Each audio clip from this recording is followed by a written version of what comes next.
Welcome back to Cooking with Pusheta Creek Steaks. I'm Allie Muir, and today we're cooking strip steaks. These are the perfect steaks for when you want a dinner for two. Valentine's Day is coming up. That's the perfect cut of meat to serve with your loved one. The strip steak comes from the loin of the beef animal, which is at the top. As you can see, strip steaks are really high in marbling and quality, and you got some nice fat content. People may think that fat is bad, but it actually is good. It gives you a real nice taste in the center. Once you cut into that steak, you can really see the marbling. It gives you a better taste all around. Today we're going to be using an iron skillet to sear the steak. You don't have to use an iron skillet. You don't have to even sear your steak. You can grill it, you can smoke it, you can put it in the oven and broil it. You can really do anything. That's what's so good about strip steaks. It's pretty versatile and simple. We also have this recipe on our website, PushetaCreekSteaks.com. You can find any information on there about any of our steaks, our products, and also today's recipe that we're cooking. Today we're using really simple ingredients. We're gonna keep it just salt, pepper, a little bit of olive oil. We're gonna finish the steak with butter, thyme, and a little bit of garlic. Our medium rare steak is gonna be between 130 degrees to 135 degrees. So when you get your steaks out of the fridge for the night that you're gonna cook them, you're gonna wanna leave that for 30 minutes to get to room temperature. That'll make sure that you can bring that meat up from a cold temperature to a room temperature so that you're evenly cooking throughout the steak. You don't want your steak to be cold, put it in a hot pan, it's not gonna get done the way you want it, and you're gonna have probably a pretty raw steak. So we're gonna cover our meat with some oil all the way around.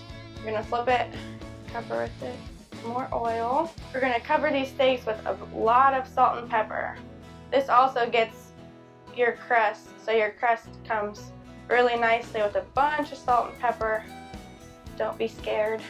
Put a little bit of pepper on here.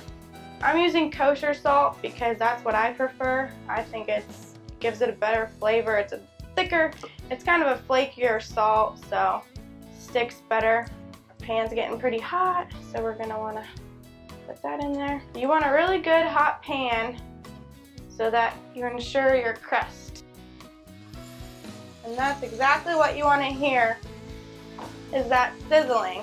You're gonna press down a little bit just to make sure your meat is all the way on your pan. Don't press down too much, you don't want your juices to come out, but you're gonna press down a little bit to ensure that crust. We're cooking this steak for 3 minutes on each side. You'll start to see a little bit of the myoglobin to come to the top. That's okay. Once that starts to come to the top, then we're gonna wanna flip it. But we're gonna let it sit for 3 minutes. So we're gonna get ready to flip this steak. It's been about 3 minutes. You can start to see some of the moisture on top. We're gonna flip it. Ooh, look at that nice crust we got. That's what you're looking for right there, that crust. So we're gonna turn our heat down to low. We're gonna let that pan kind of chill out a little bit so that we can put in our butter. We don't wanna put in our butter too soon when this pan is really still hot, because you're gonna scorch your butter and then it's gonna be burnt butter. We don't want that. So we're gonna toss in our butter. We're gonna let that butter kind of melt. We're gonna add in our garlic. You don't want your garlic just to burn, so you're gonna add that kind of in last. And I had just smashed this garlic, peeled and smashed the garlic. Roll this around. Really try to get your butter all the way through. That garlic smells really good. I'm gonna roll the butter around. Lastly, you're gonna add your aromatics, which is the thyme that we're using. Let that sit in there. So now we're gonna spoon a little bit of this butter right over the top. That thyme really smells really good. With the garlic, it's gonna be perfect. It's what we want. So we're gonna wanna temp this steak to assure that it's done.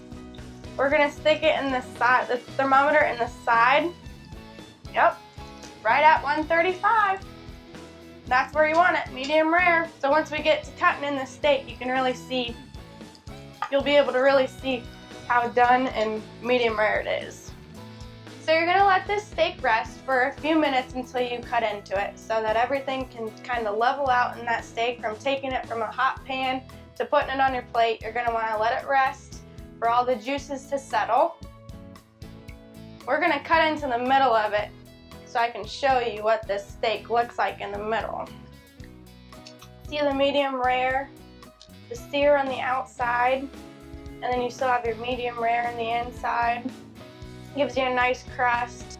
Your fat really came along around the edges and it's all cut, and the fat's the best. I think the fat's the best part. All of our beef at Pusheta Creek Steaks is antibiotic and hormone free. They're all packaged in a safe handling facility and has a USDA stamp. Strip steak provides a great nutrition value as well. For a 3-ounce serving, it's 160 calories. It's got 2.3 grams of fat, 25 grams of protein, iron, and zinc. That's gonna do it for this week's edition of Cooking with Pusheta Creek Steaks. I'm Allie Muir, and here's our perfectly seared strip steak. And for more information, go to pushetacreeksteaks.com.